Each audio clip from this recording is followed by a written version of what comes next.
então, foi sobre os principais conflitos em andamento, né? Na verdade, são muitos, né? A gente não esgota somente com essa apresentação. E, se sobrar tempo, eu posso responder ainda perguntas do primeiro bloco, tá? Vou tentar fazer esse segundo bloco aí dentro do tempo que eu tinha combinado para dar a possibilidade da gente também fazer primeiro. Então, quem tiver pergunta do primeiro bloco, eu só separei para facilitar, até para a gente não ficar com muito assunto e depois, no final, perguntar. Então, quem quiser fazer alguma pergunta no primeiro bloco, não tem problema, no final desse bloco, que é o bloco final, podem fazer a pergunta. E aí, obviamente, como foi feita a pergunta pela minha amiga, queridíssima, e o Brasil nessa história? E eu acho que a gente tem que começar, eu acho interessante a gente começar a nossa reflexão sobre o Brasil nesse cenário internacional de conflito, de crise, problemas, etc. Eu proponho a vocês essa pergunta.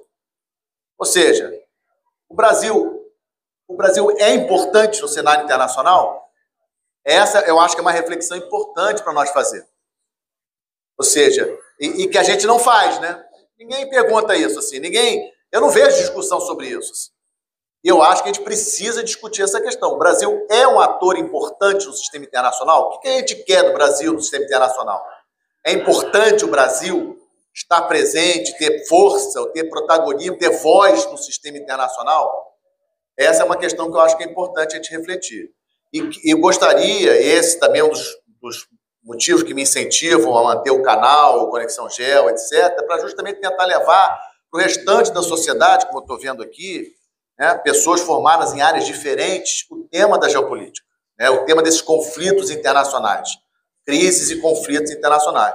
Então, esse segundo bloco, eu queria começar com essa pergunta, né, para a gente refletir.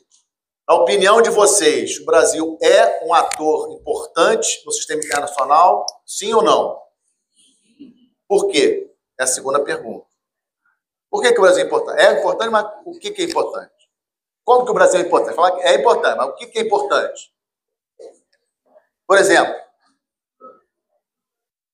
então vou ajudar vocês. Antes de responder a pergunta, vamos começar com algumas questões. Quais são os elementos básicos de sobrevivência de qualquer ser humano? Concordam com isso aqui? Ou seja, sem água a gente não vive, sem alimento a gente não vive, tem que ter energia para aquecer alimento, não é isso? Tem que ter um meio ambiente respirável, né? Tem que respirar um ar puro, não é isso? Tem que ter né? Não pode estar muito quente, muito frio. E eu tenho que ter segurança, né? Contra o dinossauro, contra né? Os animais, não é isso? Não é isso? E eu posso trocar por isso aqui? Ou seja, eu tiro o homem, o indivíduo, e posso colocar o Estado, nação, país? Faz sentido para vocês? Se a China não receber mais alimentos, o que acontece com a China? Se tiver um bloqueio naval e os navios não chegarem com alimentos, quantos meses a China sobrevive? O que vai acontecer na China? Guerra civil, né? Não é isso? Então, vocês concordam comigo?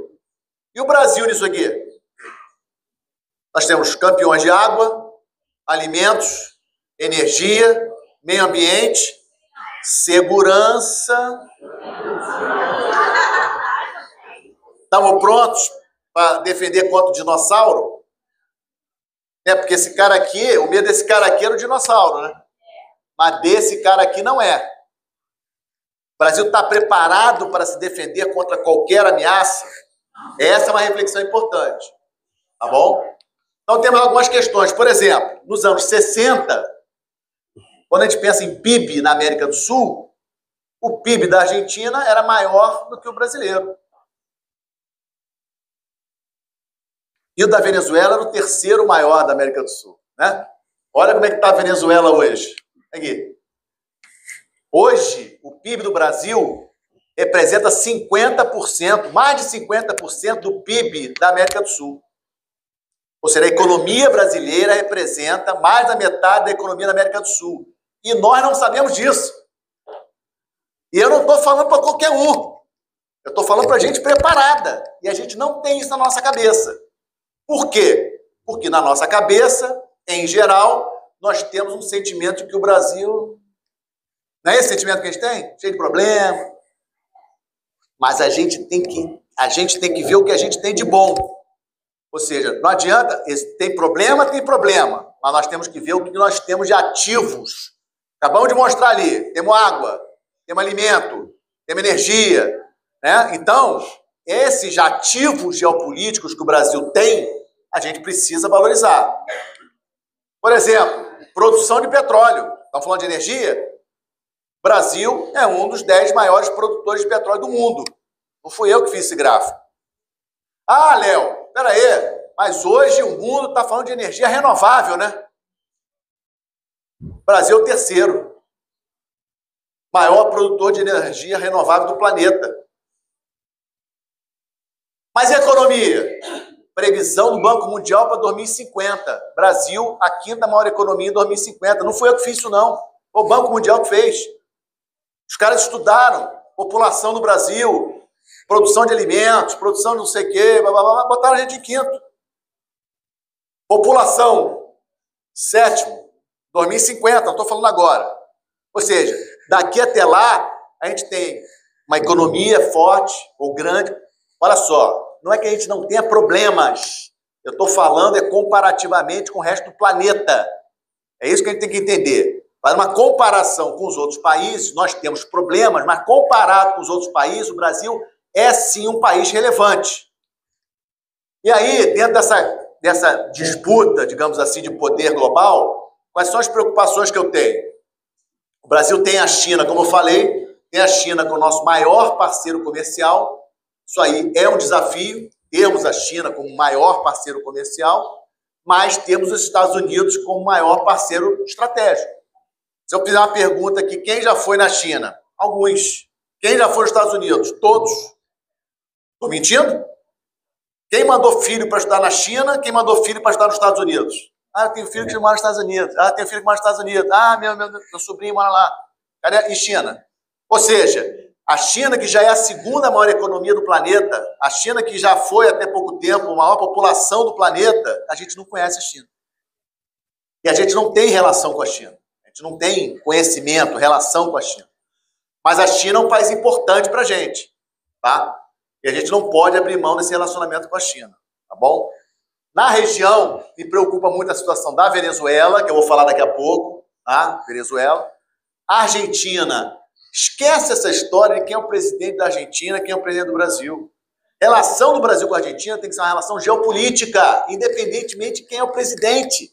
São as duas maiores economias da América do Sul. Então não pode ter birrinha. O nosso amadorismo geopolítico me irrita profundamente.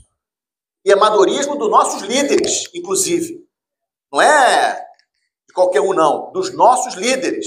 Ah, não, ele é de esquerda, ele é de direita, então não vou, não recebo, não vou na posse, vou no comício do outro lá em Santa Catarina. Pô, não tem que ir comer Santa Catarina, tem que ir na posse do cara. Entendeu? Coisas desse tipo, não pode, porque são os dois países mais importantes da América do Sul. Não interessa nós voltarmos para aquele passado que a nossa maior ameaça militar era a Argentina.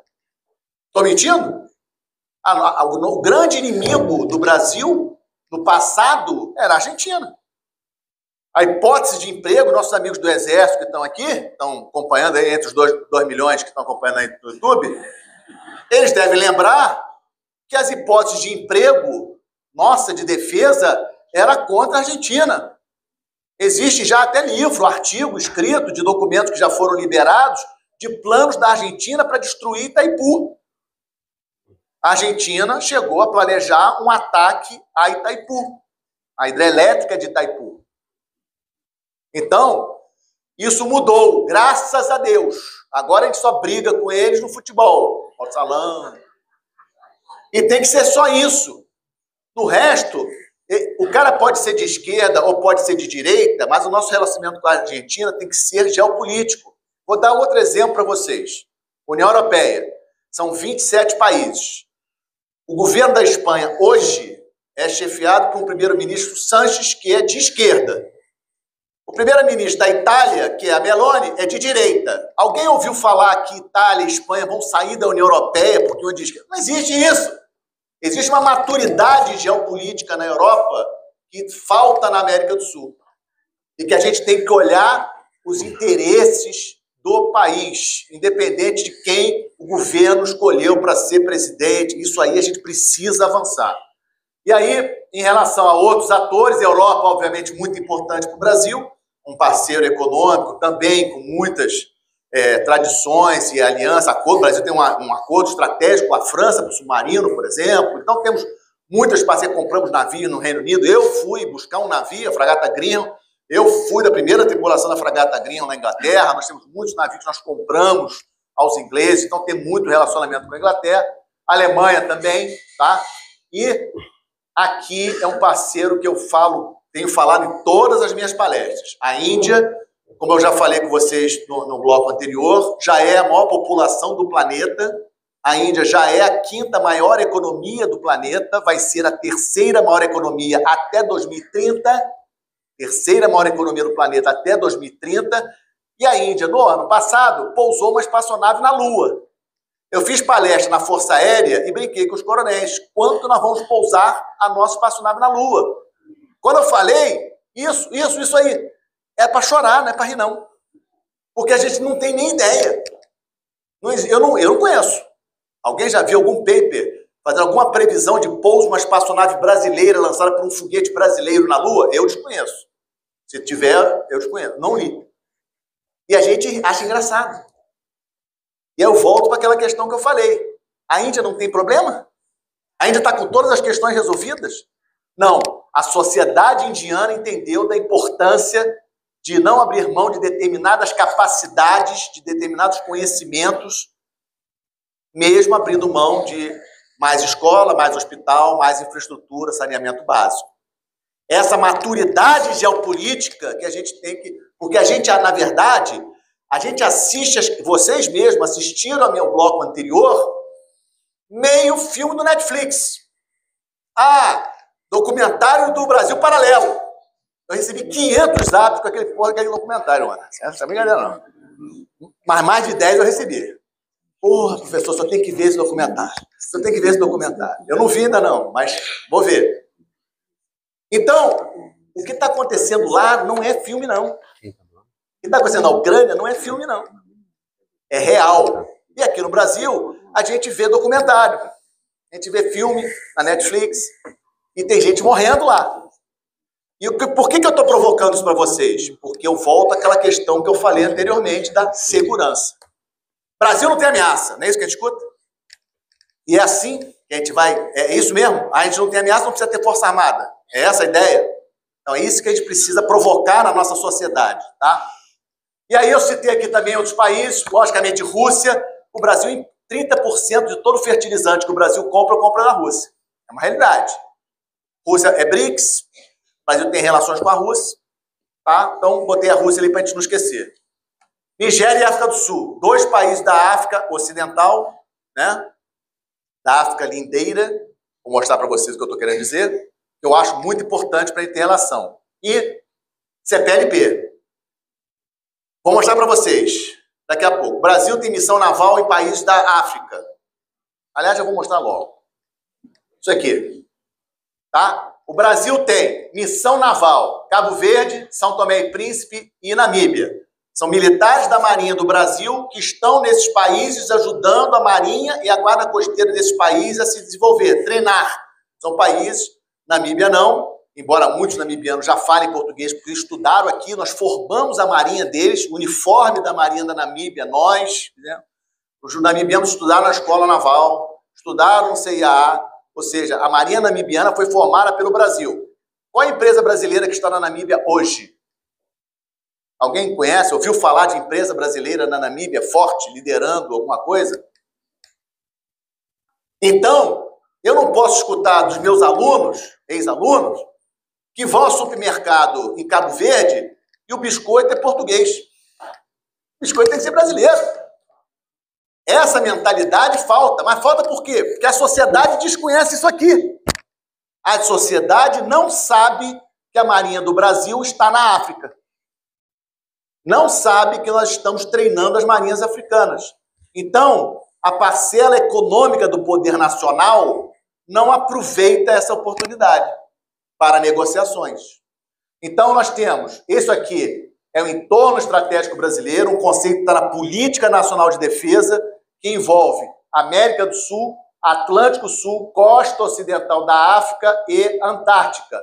Temos as ilhas oceânicas britânicas aqui, cordão de ilhas, etc., mas militarmente interessa Ilha de Ascensão e Ilhas Malvinas, que é lá que tem poder militar do Reino Unido. As outras ilhas não tem nada, tá?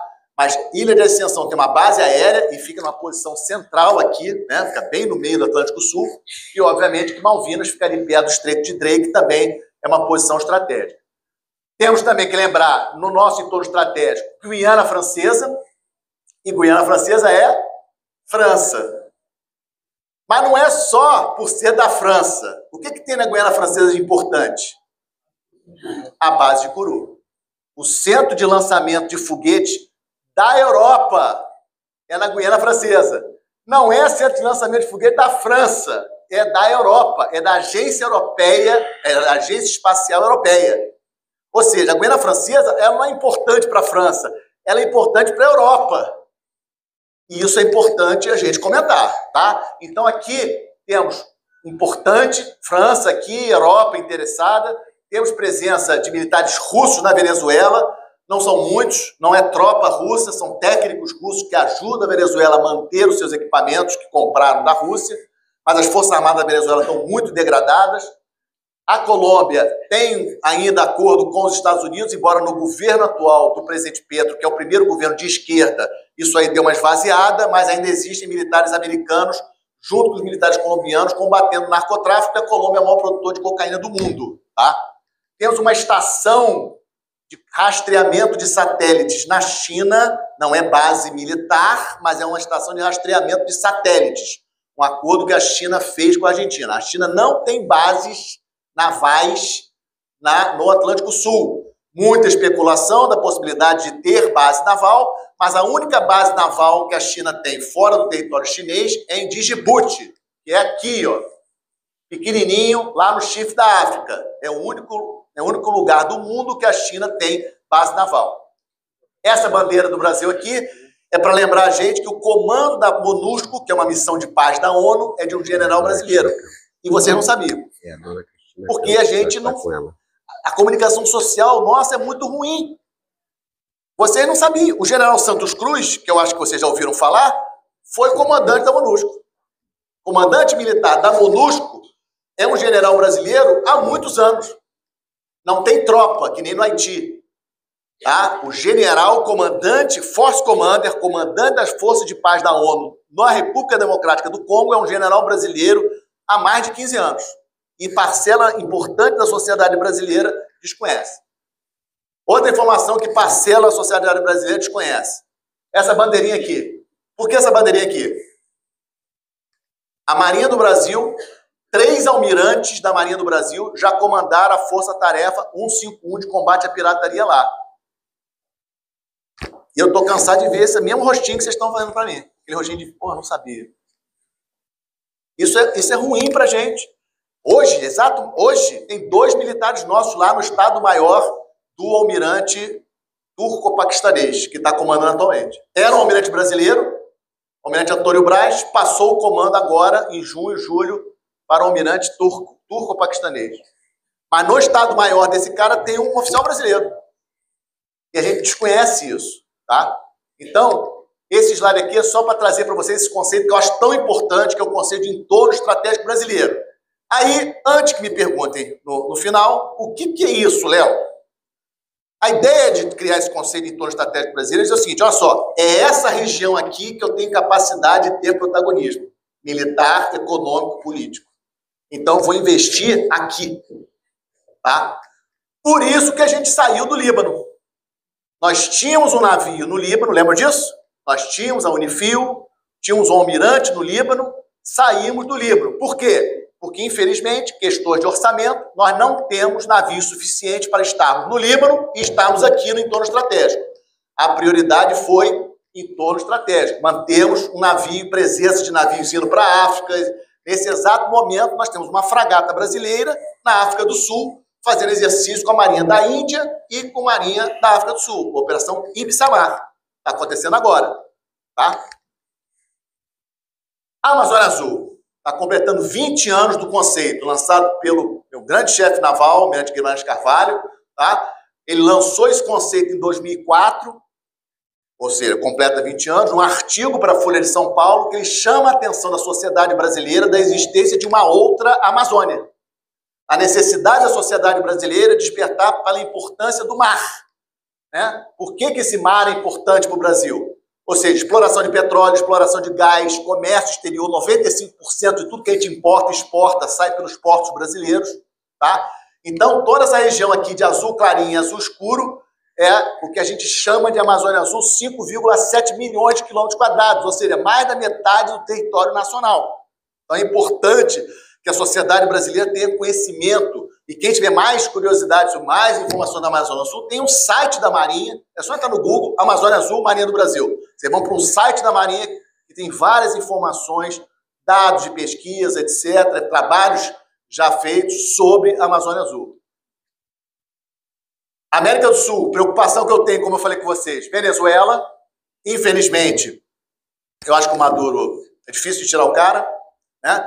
Ele não comprovou, ele não mostrou atrás das atas das sessões eleitorais, e o governo brasileiro falou que só reconheceria a reeleição dele se ele mostrasse, ele não mostrou, e eu não sei como é que vai ficar. O governo brasileiro ficou numa saia justa. Não só o brasileiro, da Colômbia também falou a mesma coisa. Né? Se vocês forem no site do Ministério das Relações Exteriores, vocês vão ver, teve um comunicado do governo brasileiro e colombiano dizendo que só reconheceria a reeleição do Maduro se apresentasse as atas das sessões eleitorais. Mas olha só, esquece a questão política, a questão é geopolítica. Em janeiro, o Maduro vai assumir um novo mandato de 6 anos. E aí? Então, é uma fragilidade que nós temos no nosso entorno estratégico. A situação da Venezuela, na minha opinião, é um problema. E é principalmente por causa disso aqui.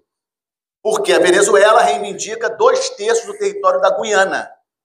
Uma região chamada de Essequibo é uma região da Guiana que a Venezuela reivindica como parte do seu território. E essa aqui é uma fotografia do Maduro mostrando o novo mapa da Venezuela que mostra a região do Essequibo como parte da Venezuela.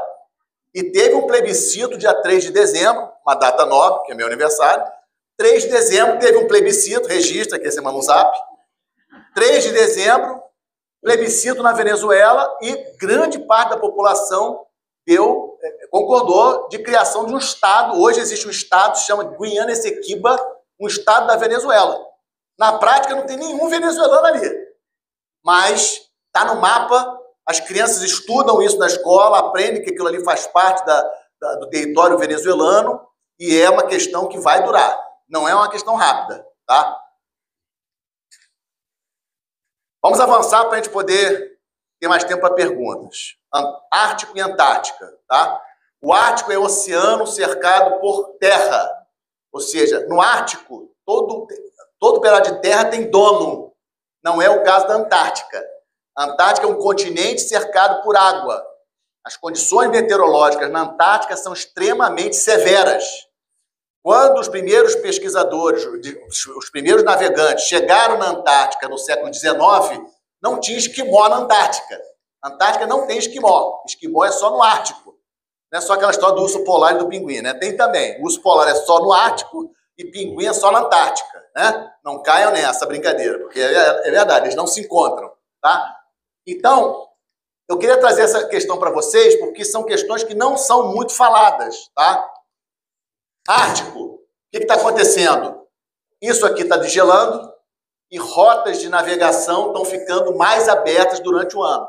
Isso interessa demais para a Rússia, porque vocês podem ver que tem uma rota norte que passa pelo litoral russo. A Rússia é o país que detém o maior número de navios quebra-gelo do mundo, inclusive navios quebra-gelo de propulsão nuclear. A Rússia tem quase 10 navios quebra-gelo de propulsão nuclear. E esse espaço do Ártico, em função do degelo, está cada vez mais disputado, importante. Tem prospecção de petróleo, tem exercícios militares, tem bases militares ali no Ártico. Mas aqui não pode ter. O Tratado da Antártica de 1959 proíbe bases militares, exercícios com armas, prospecção mineral, ou seja, a Antártica é somente para a ciência. Só que a Antártica não fica na Lua. A Antártica fica no planeta Terra.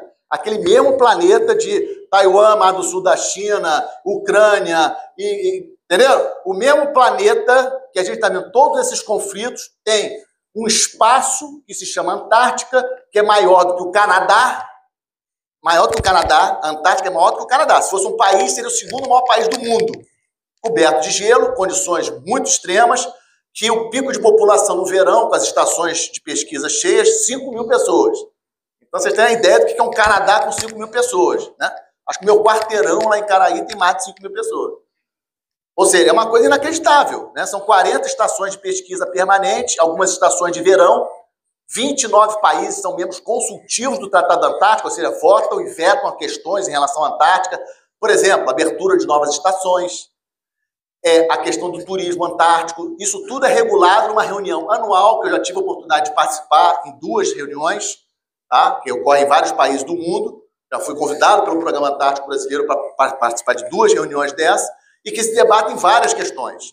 Mas o mais importante para a gente ter na cabeça é isso aqui, ó. O Brasil tem uma estação na Antártica, mas outros países têm mais estações na Antártica. A China, por exemplo, acabou de inaugurar a sua 5ª estação, que não está nem nesse mapa. A China já tem 5. Os Estados Unidos tem 3, mas são 3 permanentes e uma é monstruosa. Essa estação lá do outro lado dos Estados Unidos, a estação de McMurdo, é uma estação que no verão recebe 1.200 pessoas. A estação brasileira abriga 67 pessoas.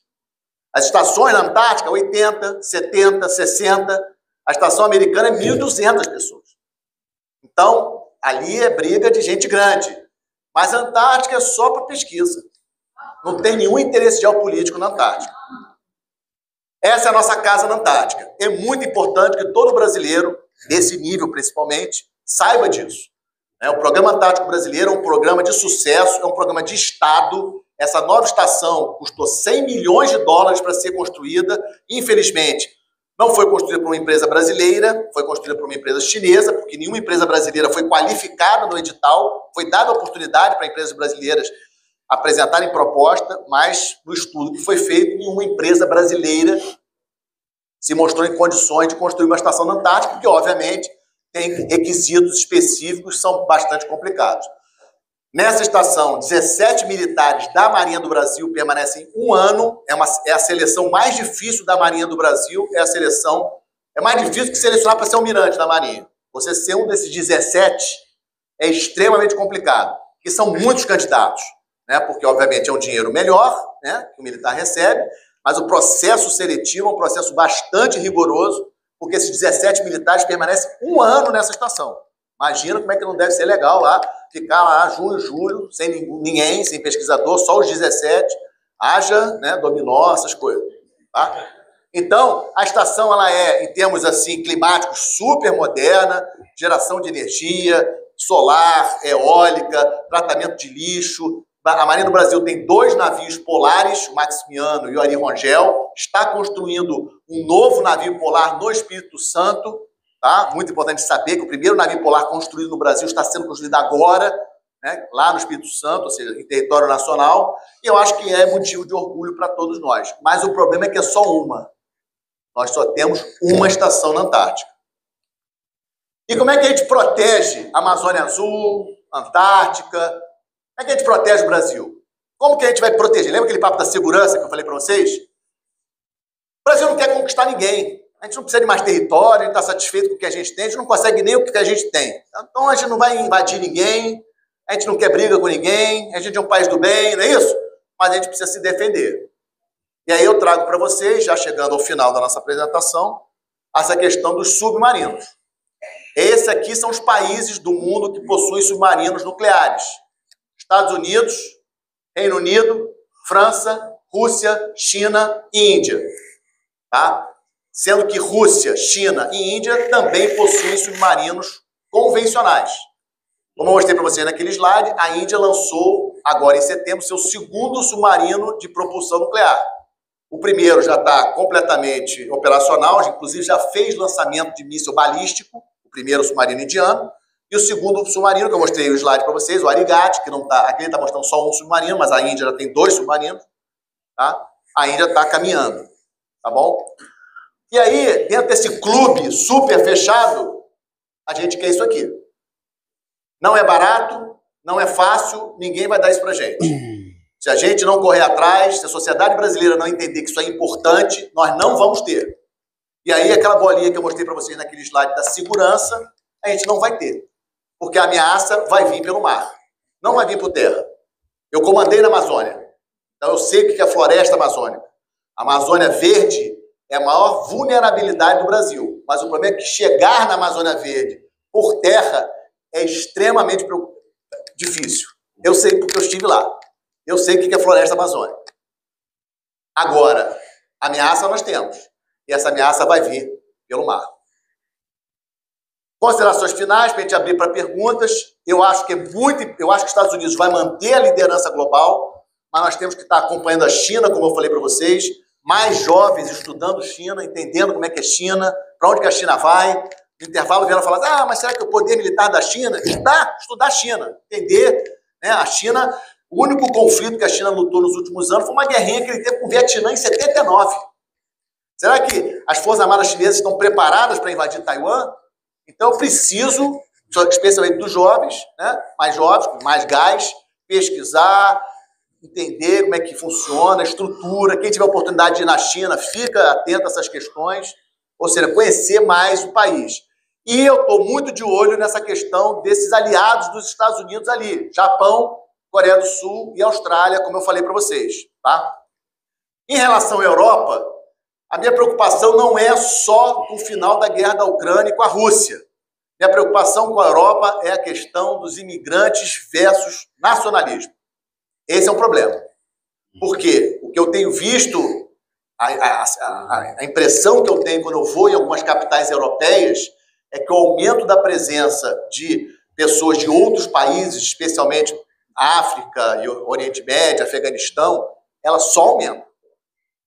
E aí isso leva ao nacionalismo. Nós vimos aí protestos bastante violentos no Reino Unido recentemente, tá? Também vimos na Alemanha, ou seja, França também é um problema. Então, principais países da Europa tendo problemas com relação a essa questão da presença dos imigrantes. E aí tem a questão geográfica, né? Porque a distância física estão próximos da Europa. Da mesma forma com os Estados Unidos e México, os Estados Unidos e América Central, os Estados Unidos recebem muitos imigrantes dali, a Europa também recebe muitos imigrantes da África e do Oriente Médio. Tá? Então, eu acho que essa questão do nacionalismo dos imigrantes é uma questão muito preocupante.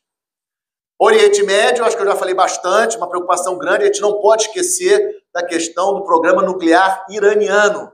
O Irã está desenvolvendo um programa nuclear sofisticado, na minha avaliação, com o objetivo de ter arma nuclear. Israel já tem a sua arma nuclear, o Irã quer ter a sua arma nuclear. Só que ele espalhou o seu programa nuclear por vários lugares diferentes.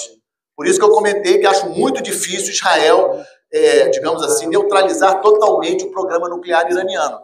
O Israel pode até atacar um dos lugares, mas não dá para neutralizar totalmente o programa nuclear iraniano. Então a questão ali do Oriente Médio é muito difícil, como eu falei na pergunta também. Entra Trump, ou vem Kamala, ou Kamala. É muito difícil, porque ali é realmente super complicado. Índia, só reforçando a vocês, também já comentei isso, até acho que no intervalo alguém me perguntou e eu reforcei isso, né? A China e Índia não se bicam, ou se bicam, né? Muito, né? Ou seja, já tiveram conflito em 2020, militares indianos. É só vocês, curiosidade, acesse a mídia indiana, assistam televisão indiana, jornal, tem no YouTube. Dá para entender, o inglês é violento, mas dá para entender. Bota a legenda, né? Bota a legenda. E vocês vão ver como que o indiano detesta paquistanês e chinês. É impressionante, como vocês veem nos artigos da Índia de relações internacionais, a postura deles em relação a Paquistão e China. E esse é um grande problema dos BRICS. Me perguntam muito também em palestra. Professor, e os BRICS? Os BRICS com China e Índia não vai para frente. Então, eu acho que é uma oportunidade que o Brasil, eu coloquei isso aqui, está escrito isso aqui, o Brasil precisa ou deveria se aproximar mais da Índia. A Índia, com todos os problemas, é uma democracia, a Índia tem uma forte cultura em termos de música, de cinema, nós gostamos também. Eu acho que a gente tem vários aspectos aí que a gente pode integrar com a Índia, A Índia tem toda essa tecnologia que a gente está vendo, maior população do planeta, Então, eu acho que é muito interessante a gente aproximar, tá? Programas, intercâmbios, o que puder ser feito para a gente aproximar de Índia, eu recomendo. América do Sul. Como eu mostrei para vocês, nós somos o líder da América do Sul, mas temos que liderar. Nós somos a maior potência econômica, maior potência militar, maior população, nós temos que liderar. E a gente não tem isso no nosso sangue. A gente não tem isso no nosso jeito de ser. A gente não, é uma certa timidez geopolítica, né? A gente não lidera a América do Sul. E a gente teria que ter um projeto de América do Sul, de liderança efetiva da América do Sul, geopolítica, esquece ideologia, tá? Como eu falei para vocês, acho que a Amazônia Verde é a nossa maior fragilidade, mas a ameaça virá pela Amazônia Azul. E a foz do Rio Amazonas é por onde ela virá. No Atlântico Sul, eu gosto muito das OPACas, Zona de Paz e Cooperação do Atlântico Sul, né? Surgiu em 1986, envolve os países do Atlântico Sul, tanto da África como Brasil, Uruguai e Argentina. A institucionalização das OPACas é algo que eu tenho defendido nos fóruns em que eu tenho oportunidade para falar isso. Eu acho que é uma oportunidade do Brasil liderar no Atlântico Sul, enquanto o Atlântico Sul não é objeto de interesse das grandes potências. As grandes potências estão preocupadas com a Ucrânia, estão preocupadas com Israel, Hamas, Hezbollah, etc., Taiwan. Elas não estão olhando para o Atlântico Sul. O Atlântico Sul não é prioridade para os Estados Unidos, para a China, para a Rússia, nada disso. Então, é uma oportunidade para o Brasil liderar nesse espaço Atlântico Sul. E uma das formas de liderar nesse espaço Atlântico Sul que eu vejo é nós institucionalizarmos as OPACas. A próxima reunião será no Brasil em 2026. Né? Eu acho uma oportunidade de nós tentarmos criar uma secretaria permanente, criar uma agenda comum para questões comuns como pirataria, tráfico de drogas, crimes transnacionais no mar, pesca ilegal, todas as questões assim, relacionadas com o espaço marítimo. Eu acho que as OPACas é um fórum interessante. África, como eu falei, temos que estar presentes na África. A África é do outro lado aqui do Atlântico Sul. Nós somos muito bem recebidos na África, temos as missões da Marinha na África, como eu mostrei para vocês, mas não pode ser somente as Forças Armadas. A sociedade brasileira precisa saber disso e as empresas brasileiras precisam aproveitar dessa presença das Forças Armadas, especificamente da Marinha, nos países africanos, para também tirar proveito disso em termos econômicos, a presença de empresas brasileiras na África Ocidental. E a Antártica é isso aqui. O Tratado da Antártica, na minha opinião, não vai durar até 2048. Antes de 2048, algum país vai prospectar petróleo, vai explorar minerais e o Tratado da Antártica vai para o brejo. Então, o Brasil precisa aumentar a sua presença na Antártica, precisamos pensar numa segunda estação, precisamos ter uma pista de pouso para as nossas aeronaves da Força Aérea Brasileira na Antártica. É muito importante isso, nós não temos pista de pouso para as nossas aeronaves da Força Aérea Brasileira na Antártica, a gente usa a pista chilena, isso é uma limitação, a gente precisa entender isso, estrategicamente falando. Adoro o Chile, não tenho nada contra o Chile, mas eu não posso depender do Chile, desculpe, o Chile é menor do que o Rio de Janeiro. O Chile, economia e população, é o estado do Rio de Janeiro. Então, eu não posso, o Brasil, a potência regional, ter o seu programa antártico dependendo de qualquer país, podendo ter a sua própria pista. Nós temos condições de ter uma outra base e construir a nossa própria pista. Isso tem que estar na cabeça da gente, mas não minha, tem que estar nossa. Como eu prometi para vocês, o merchandising, esse é o boletim geocorrente, tá? É um boletim que eu me orgulho muito de coordenar há 10 anos, completamos 10 anos agora em setembro, tá? Já estamos na edição 208, amanhã deve sair a edição 208, boletim 208. Todos os boletins estão na página da Escola de Guerra Naval. Quem desejar receber o boletim, entra na página da Escola de Guerra Naval, área do boletim geocorrente, se inscreve, e aí bota lá o seu e-mail, que aí vocês vão passar a receber por e-mail o boletim geocorrente quinzenalmente. Isso aqui não é da Escola de Guerra Naval, isso aqui é minha responsabilidade. O que eu falo no podcast, culpa total minha, o diretor da Escola de Guerra Naval, Marinha do Brasil, não tem culpa nenhuma disso, tá? Em 2018, meus alunos da Escola de Guerra Naval me pediram, comandante, só precisa ir para as redes sociais, só precisa ter um podcast. Podcast? Que podcast? Sério que podcast? Não, é fácil, não é difícil. Me embrulharam na bandeira nacional, pegaram uma bandeira nacional bonita assim, me enrolaram. E eles disseram uma coisa que eu acho que é razoável. Hoje a gente tem muita informação, né? Não falta gente falando na internet, não falta canais no YouTube, etc. Em quem confiar. No senhor eu confio, o senhor é meu professor aqui, eu estou escutando o senhor, gostei, e eu queria que o senhor continuasse falando. Aí nessa história, você, logicamente, né? Que nem o pessoal aqui tirando foto, aí você fica cheio de gás. Aí eu que já ia parar o podcast esse ano, já chego em casa, não vou parar mais, vou continuar, não sei o quê. Mas é um pouco isso, né? Ou seja, aquilo que eu falei, o Brasil é um país fantástico, né? Um país que tem problemas, mas é um país assim com uma população fantástica, em termos de acolhimento do outro, né? Eu acho que a gente tem que sim que se orgulhar do nosso país. Quem acha que tem um país melhor do que o Brasil, pode me procurar aqui no final, eu tenho sempre algum argumento. Porque vem sempre alguém e fala assim, Portugal, pode vir falar comigo. Tem cheio de amigo meu que foi para Portugal e voltou. Né? 10 milhões de habitantes, é bom para tomar um vinho, vai lá, fica um tempinho e volta, mas vai trabalhar lá em Portugal. Vai arrumar um emprego, bota teu filho para trabalhar lá em Portugal para ver se ele arruma um emprego. Tá? Então, assim, questões importantes para a gente avaliar. O Brasil tem problemas? Vários. Mas todos os países têm. Todos os países têm problema. Então, a gente tem que arrumar a nossa casa, né? Tentar fazer o nosso melhor. É aquilo que eu falo sempre com meus filhos, com meus alunos. Você está fazendo o seu melhor? Se você está fazendo o seu melhor, ok. Faça o seu melhor. Você não é presidente do Brasil, você não é governador do Estado, não é prefeito. A gente, pela democracia, ainda consegue eleger, né? Vai lá na Coreia do Norte para ver como é que é. Ou seja, a gente, por mais que a gente tenha problemas, a gente ainda tem uma democracia que a gente consegue escolher quem a gente quer. Eu acho que a gente deveria ser feliz por ter essa possibilidade, porque tem muito país que não tem essa possibilidade. A ideia do Conexão Gel é isso, é trazer para vocês, para quem gosta, para quem se interessa, para quem acha importante, um pouco da geopolítica. A proposta é toda sexta-feira um podcast, eu coloco no Spotify também, para quem gosta de Spotify, tem no YouTube, né? E aí, ano passado, sempre isso, minha filha, pai, tem que ter imagem, não pode ser só podcast, é bom ter uma imagem. E aí veio o tal do Minuto Conexão Gel, aqueles que já viram aquele videozinho que eu faço de vez em quando. Então o vídeo, que é o Minuto Conexão Gel, eu posto no YouTube e no Instagram. Então eu tenho trabalhado muito no Instagram, tanto postando notícias de geopolítica, como também o Minuto Conexão Gel, que é esse videozinho que eu faço quase todos os dias. E aí eu termino, para a gente abrir o nosso último bloco, a gente tem 20 minutos, né? Foi promessa, 15 minutos de perguntas. Eu gosto sempre de terminar com essa carta náutica, a carta náutica feita na Diretoria de Hidrografia e Navegação, centrada em Brasília. A gente tem uma perspectiva do mundo a partir do nosso país. E quem quiser comprar, é só entrar na internet, carta náutica centrada em Brasília, é Ingepron. A Ingepron vende essa carta náutica R$120. Mais barato do que o show né, esses showzinhos que vocês vão aí no Engenhão. R$120. Compra a carta náutica, bota na parede do quarto e começa a ver o Brasil de maneira diferente.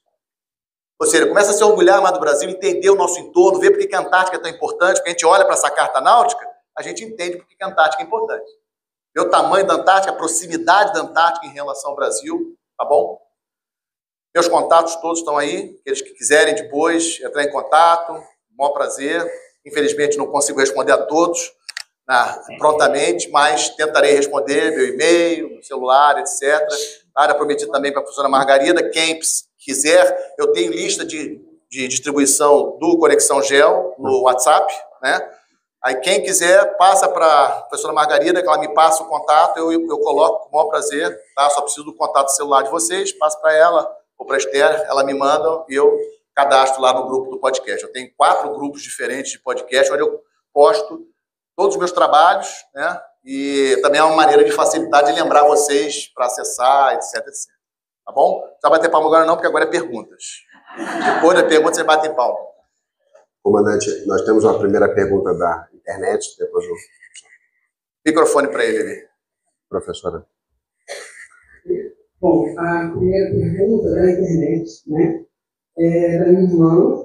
Eu não sou nem um pouco de Caxias, aí eu adoro minha irmã. E ela é uma crítica danada. Então, assim, porque adoro ela de São Paulo assistindo e aproveito para cumprimentar todo mundo que fica aí online assistindo nosso curso, né?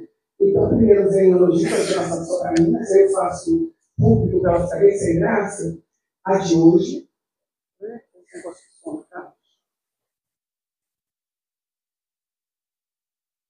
A de hoje é disparada a melhor palestra PCES de 2024. Ótima, clara, objetiva, coesa e coerente. E ela foi muito crítica, então aceito como um elogio. Aí a pergunta dela E ela falou que a gente imagina. Existe algum plano estratégico do Brasil em franco desenvolvimento para fortalecer a defesa do país de urgente? Não hesita, inclusive. Obrigado pela pergunta, obrigado pelo elogio, né? Aquilo que eu falei, o programa mais importante para a defesa brasileira é o desenvolvimento submarino de propulsão nuclear. Por quê? Não estou menosprezando os programas das forças irmãs, mas o que eu quero tentar explicar para vocês é que ter um submarino nuclear é uma dissuasão para um possível inimigo, porque ele não sabe onde o submarino está. Depois que esse submarino mergulha, é difícil de saber onde que esse cara está. E ele, por ter maior velocidade e por ele ser de propulsão nuclear, ele não precisa ficar reabastecendo toda hora.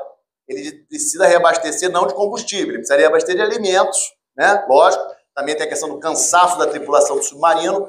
Mas só para citar um exemplo para vocês, a Força Submarina Brasileira fica no Rio de Janeiro. Ou seja, todos os submarinos brasileiros ficam no Rio de Janeiro. Uma Amazônia Azul desse tamanho, certo? A gente deveria ter outra força de submarinos mais para cima, concorda? Um submarino de propulsão convencional, que é o que nós temos atualmente, demora mais ou menos 10 dias para ir para uma zona de patrulha na entrada da foz do Rio Amazonas. Um submarino nuclear demora 3. Isso é capacidade militar. Ou seja, se uma força-tarefa de uma marinha X, qualquer, X não, né? X é meio... Y. Se uma força-tarefa de um país Y tiver vindo para o Brasil, por exemplo, para interditar a foz do Rio Amazonas, bloquear a foz do Rio Amazonas, eu consigo mandar o meu submarino nuclear em 3 dias para lá. O submarino convencional demora 10, 11. Então, o submarino nuclear não é a arma nuclear, é ele ter propulsão nuclear. A arma submarina é uma arma que dá medo no inimigo, porque ele não sabe onde está. Com todo o desenvolvimento, mesmo atual, de técnicas, de equipamentos, etc., ainda é muito difícil de você detectar onde o submarino está. Então, o programa mais importante hoje da defesa brasileira não é da Marinha do Brasil. Isso precisa ser entendido, porque ele é muito caro. Se a gente ficar com aquela mentalidade de cada um pega um pedaço, o submarino nuclear não vai ficar pronto. Se a Força Aérea e o Exército Brasileiro, o Ministério da Defesa, a sociedade brasileira como um todo, não entender esse diferencial de poder que dá ao Brasil ter um submarino nuclear, nós não teremos submarino nuclear. Essa é a realidade, porque nós precisamos de um orçamento diferente. Não, tem que dividir. Se vier com o papo de tem que dividir igual, não vai sair. As nossas forças irmãs, o Ministério da Defesa, a sociedade brasileira precisa entender que, se queremos aquela bolinha da segurança que eu mostrei para vocês, o programa estratégico mais importante para a defesa do Brasil é o programa do submarino nuclear. Ok? Vamos para... Boa tarde, comandante. Primeiro, quero agradecer por essa brilhante exposição, uma aula geopolítica que nos proporcionou. A minha pergunta é sobre a questão da Antártica. Certas questões. Primeiro, nós temos uma base científica, que, ao meu ver, de um passado, já está no lugar, até hoje está no lugar errado da Antártica. Ela tinha que estar no nosso território da defrontação prevista por presidente Castro.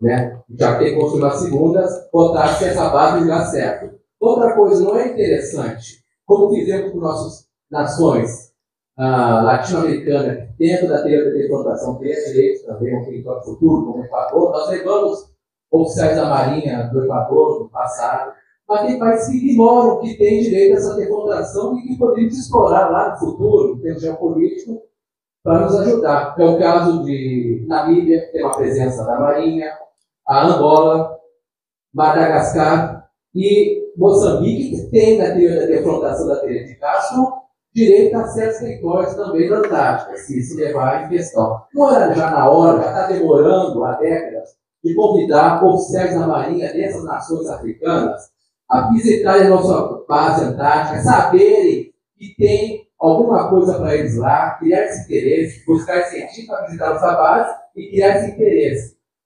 Eu queria ver a visão do senhor quanto a isso e a nossa projeção na África. E outro, qual o papel que o senhor vê? Nós temos uma cabeça de ponte no eixo econômico do planeta, que é Timor. E também é um país muito interessante, e nós tivemos a presença do Exército firme, né, desde o tempo da independência do Timor. É isso. Excelente, excelentes questões. Bom, esse mapa não dá para ver muito Timor, né? Mas o Timor-Leste fica lá no Sudeste Asiático, ali perto da Indonésia, mais ou menos, né? O Timor foi colonizado por Portugal, ou seja, faz parte da CPLP, e você está totalmente certo com relação a isso. Por quê? Mar do Sul da China é importante para o Brasil? É, não é, mais ou menos. Então, vou ajudar. Qual é o nosso maior parceiro comercial? Os navios que trafegam nossos com a China passam pelo Mar do Sul da China.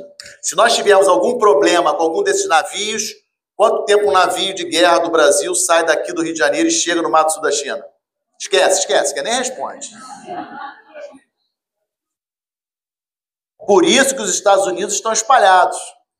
Por isso que França tem navio para tudo que é lugar, Reino Unido, porque eles têm essa visão global.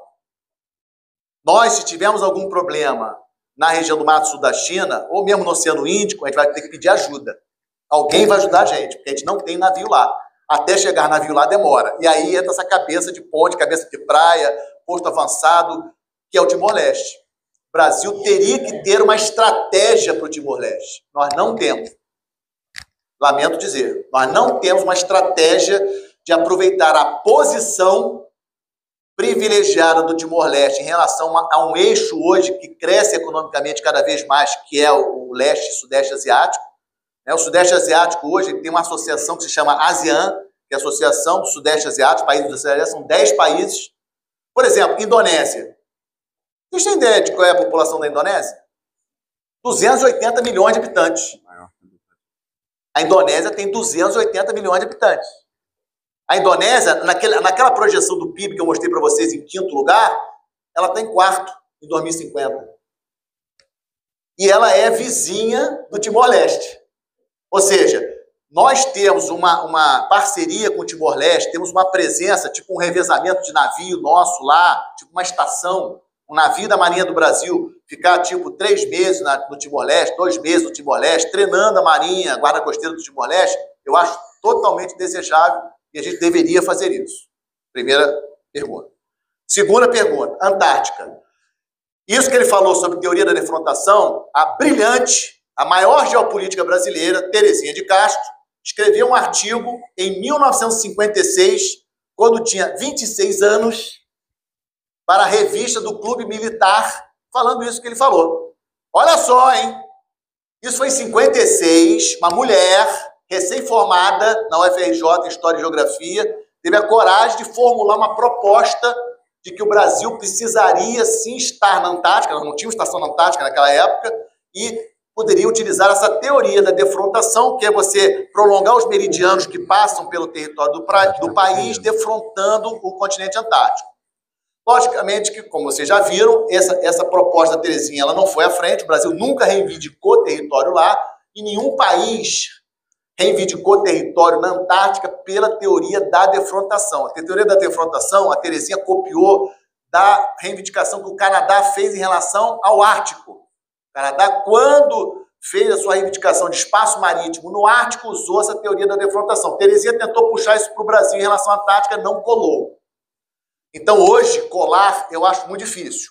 Mas dentro da sua ideia, que eu acho excelente, nós precisamos atrair novos países para a Antártica, parcerias, trazer, incentivar. Por exemplo, o único país africano a ter uma estação na Antártica é a África do Sul. Somente a África do Sul tem uma estação na Antártica. Nenhum outro país tem estação na Antártica. O Brasil poderia, nessa visão... Porque, olha só, vamos lá. Vou dar uma casa atrás. Qual o interesse do Brasil na Antártica? Qual o interesse do Brasil na Antártica? Manter ela como está. Porque não interessa para o Brasil que a Antártica comece a prospectar petróleo, minerais, ter base militar. Já pensou? A Antártica com bases militares, lançadores de mísseis, navios de guerra. Isso não interessa para a gente. É entorno estratégico brasileiro, é perto do Brasil, geograficamente perto do Brasil. Então, interessa manter a Antártica do jeito que está. Ou seja, valorizar o Tratado da Antártica. Lembra que eu falei para vocês? Quantos países hoje são membros consultivos do Tratado da Antártica?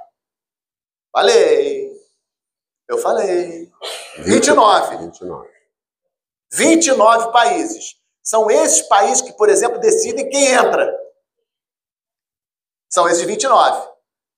Inclusive, na última reunião, que foi na Índia, agora em junho, final de maio, início de junho, o Canadá tentou entrar e a China e a Rússia vetaram, por causa da guerra da Ucrânia. Essa é a geopolítica. Ou seja, a Antártica, que é um espaço só para pesquisa, a pesquisa não tem guerra na Antártica, só pesquisa. Quando teve a reunião dos caras lá na Índia, Canadá, não, peraí, eu quero ser membro consultivo, eu tenho projeto, eu tenho programa, eu tenho não sei o que. Mas não. Geopolítica pura. Porque, tecnicamente, não tem justificativa para você negar o Canadá, por ter um programa polar, por causa do Ártico muito grande, ser membro consultivo do Tratado da Antártica. Tecnicamente. E foi dado nega. Ou seja, geopolítico. Foi uma decisão geopolítica. Não, o Canadá é OTAN, a OTAN está ajudando a Ucrânia. Não. Não. É lógico que também teve não para a Bielorrússia, porque a Bielorrússia também pediu, porque a Bielorrússia também tem um programa antártico, por incrível que pareça, embora a Bielorrússia não tenha nem litoral, mas a Bielorrússia tem um programa antártico bastante interessante, e ela também pediu para se tornar membro consultivo e ganhou não dos países da OTAN. Ou seja, tem geopolítica já na Antártica. Então, essa sua ideia é boa, só ajustando ela um pouquinho, no sentido da gente atrair novos países para parceiros, porque quanto mais países novos estiverem na Antártica, mais difícil, não é impossível, mas dificulta a ideia de mudança do tratado, esse tipo de coisa. Então, eu acho que é positivo e sempre, guarda isso, sempre com aquela ideia de liderança brasileira. Ou seja, o Brasil ter uma estratégia de liderar no entorno estratégico, e o entorno estratégico faz parte da Antártica. E aí, só para fechar, eu acho que a gente tem que pensar um pouquinho nessa questão de posicionamento de base, porque a base nossa foi escolhida aqui na Pontinha porque era mais fácil. Ela era mais próxima, geograficamente, de Punta Arenas e de Ushuaia. Por isso, era mais fácil o acesso. A Ilha Rei Jorge, onde está a nossa estação, ela já tinha uma estação chilena com pista de pouso e, geograficamente, ela era mais próxima. O que a gente tem que pensar agora... Não, o problema meu agora é o seguinte, é a segunda estação. A gente precisa pensar, a gente não vai destruir a estação que já tem, a estação nova, custou 100 milhões. Mas a gente tem que pensar o seguinte, se a gente quer aumentar a nossa presença na Antártica, onde é que a gente vai botar a segunda? E aí, a minha proposta, é isso aí. A minha proposta é isso aqui. É do outro lado ali, defrontando o Atlântico Sul, que é nosso entorno estratégico, que é o espaço que nos interessa. Nós teríamos a nossa estação atual e uma outra estação aqui, depois do Mar de Weddell, essa área azulzinha se chama Mar de Weddell, aqui nós teríamos a nossa segunda estação, com pista de pouso. E ali tem estação norueguesa, tem Rússia, tem uma estação indiana também. Ou seja, dane-se, a gente acha um cantinho pra gente ali, faz uma estação, bota uma pista. A gente não pode ficar... Olha só, gente, olha o que ele falou assim, tem os noruegueses. Eu ia falar outra palavra, mas tem muita senhora aqui. Porra, foda-se. Tô nem aí pra Noruega, pô. Noruega. Vocês adoram bacalhau norueguês, né? Mas, porra, Noruega tem 7 milhões de habitantes. 7 milhões de habitantes. Deixa no Ártico. Comandante, como nós precisamos acabar pontualmente às 4 horas, é verdade. Vou convidar o senhor para nós encerrarmos a fase dos debates e convidar a estagiária, a senhora Cristina Campos, para, em nome desta escola e do seu comandante, fazer o agradecimento pela turma PSESG 2024.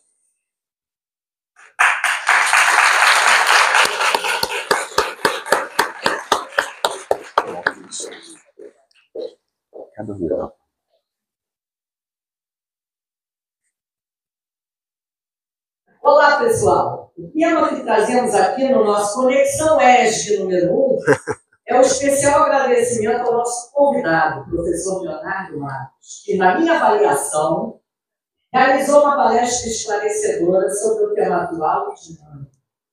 Já no Estamos de Olho de hoje, agradecemos toda a equipe desse curso, que viabiliza cada quarta-feira esse espaço de conhecimento. Não poderia deixar de fechar nossa Conexão ESG com uma boa notícia.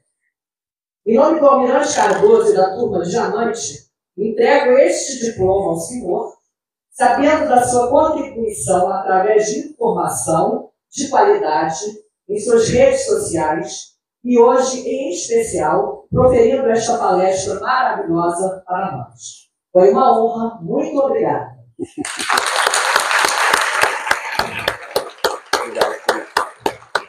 Super obrigado. Na minha avaliação, uma excelente palestra. Nota.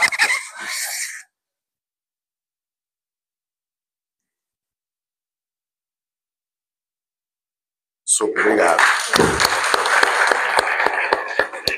Bom, só tenho mesmo a agradecer, né? Eu gosto muito de dizer que outro dia um amigo meu, um grande amigo meu, chegou bem e falou assim: Léo, você gosta, né? Eu gosto, é fato. Né? E eu acho que é muito bom de fazer o que a gente gosta. Né? E eu tive a oportunidade de servir na Marinha como oficial da ativa durante aí mais de 30 anos. E já estou na Escola de Guerra Naval há 13 anos. Né? Eu saí, fui para a reserva e já fui para a Escola de Guerra Naval, assumi a geopolítica lá.